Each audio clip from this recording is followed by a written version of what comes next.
Senators and experts are gathering in Canberra today to discuss the government's proposed ban on some social media platforms for children under 16. Many experts have questioned how effective a ban would be. However, the proposal has bipartisan support. Stephanie Challis is a parent and teacher and a spokesperson for parent advocacy group The Heads Up Alliance. And Stephanie joins us now. Now, the Heads Up Alliance supports this bill, Stephanie, but you want a delay on it. Why is that? We do, Gemma. So this is something that the Heads Up Alliance has been advocating for as long as it's been on the table. And we were really excited to see the legislation or the draft legislation be in Parliament last week.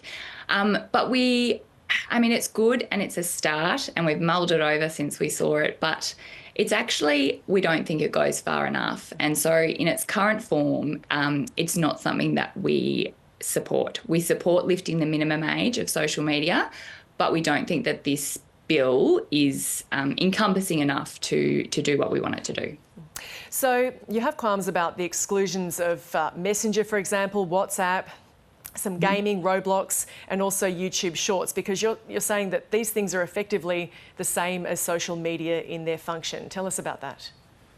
Yeah, they do work as social media. So YouTube, it's a wonderful tool. It can be educational, but it's moving towards more of a social media platform.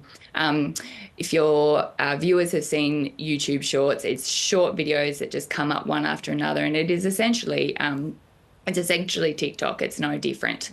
Online gaming platforms have a lot of chat functionality. They're online, they're full of predators. There are also spaces where bullying can occur.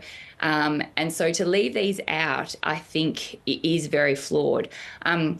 This bill, it's got a 12-month lead time. So once it's passed, if it is passed, then it doesn't come into effect for 12 months. So it basically gives these platforms 12 months to clean up their act, to make them safer for children. And so by leaving particular platforms out, it's kind of giving them this free card or this free pass to not do anything to make their platform safer, when this is a tremendous opportunity to do so.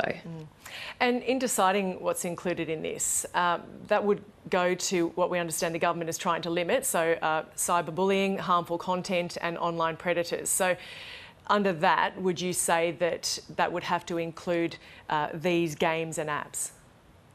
Absolutely, because we are seeing on online gaming platforms bullying, predatory behaviour, sextortion, anything that you would see on a traditional social media app like Facebook or TikTok or the like.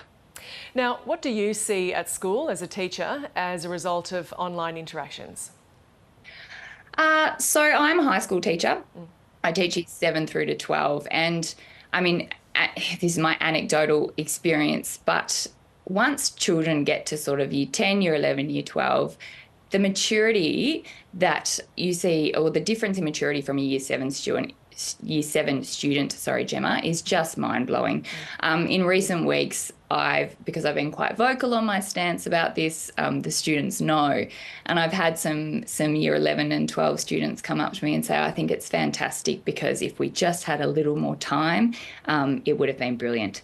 We're seeing our grade 4s and our grade 5s and occasionally younger with access to their own smartphone and social media, and they're just not at a developmental stage where they can handle those interactions.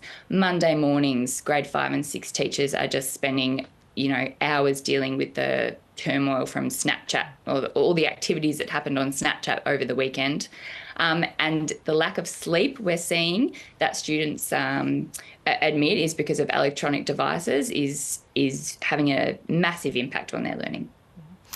Now, this bill has bipartisan support. Now, even if Conservative opposition appears to be growing on this, there are only a couple of sitting days for any amendments to be made for this bill to be then passed.